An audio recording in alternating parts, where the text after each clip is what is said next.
World War III. যুক্তরাষ্ট্রের সাহায্য যে যুদ্ধের চেয়েও ভয়াবহ পরিণতি ডেকে আনতে পারে সেটা আবারও প্রমাণ হয়ে গেল। সংঘাত উস্কে দিয়ে তাতে সহায়তার নামে অস্ত্র দিয়েছে ইউক্রেনকে, তবে জয়ের জন্য নয়।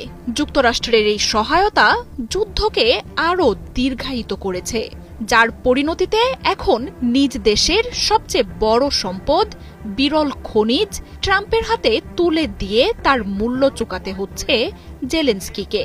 রাশিয়া যুদ্ধ করে ছিনিয়ে নিয়েছে ভূমি, আর বিপরীতে বন্ধু সেজে ইউক্রেনের কোটি কোটি ডলারের সম্পদ হাতিয়ে নিয়েছে যুক্তরাষ্ট্র। টাইটানিয়াম, লিথিয়াম, কোবাল্ট, ইউরেনিয়ামের মতো ১০০র বেশি জটিল ও বিরল খনিজের ভাণ্ডার রয়েছে ইউক্রেনে। নির্মাণ শিল্প, বিমান তৈরি, স্বাস্থ্য ও প্রতিরক্ষা সরঞ্জাম, পরমাণু খাত, ব্যাটারি সহ শিল্প কারখানার জন্য অত্যাবশ্যক এসব খনিজ বিশ্বের অত্যাধুনিক প্রযুক্তি, সমরাস্ত্র, শিল্প ও প্রতিরক্ষা খাতের জন্য ইউক্রেনের হাতে থাকা খনিগুলোর দিকে বহু আগে থেকেই নজর ছিল পশ্চিমাদের। ইউক্রেন যুদ্ধের শুরুটা হয় যুক্তরাষ্ট্রের উস্কানিতেই।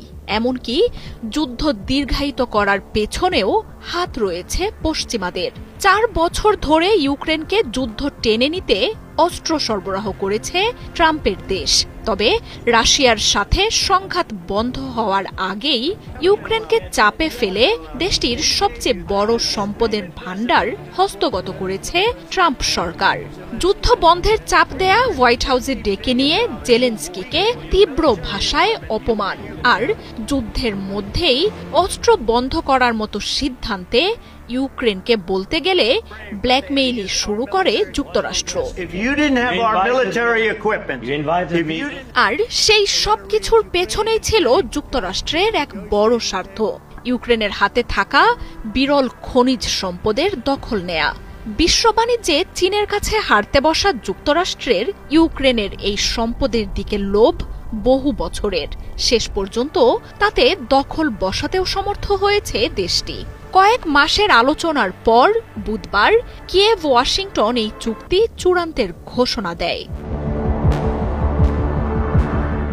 এই চুক্তির মাধ্যমে ইউক্রেনের বিরল খনিজ সম্পদের উপর যুক্তরাষ্ট্রের দখলদারিত্ব স্থাপন হয়েছে।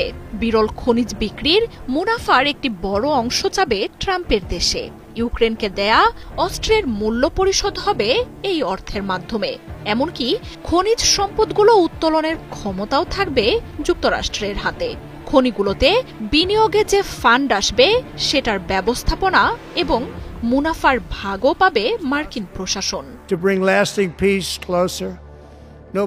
অর্থাৎ যুদ্ধ পরবর্তী সময়েও দেশ পুনর্গঠনে এসব খনিজ একচেটিয়াভাবে আর ব্যবহার বা বিক্রি করতে পারবে না ইউক্রেন। যুদ্ধ বন্ধ হলেও ইউক্রেনের সম্পদ ব্যবহার করে নিজেদের ক্ষমতা আরও বাড়িয়ে নিতে পারবে যুক্তরাষ্ট্র।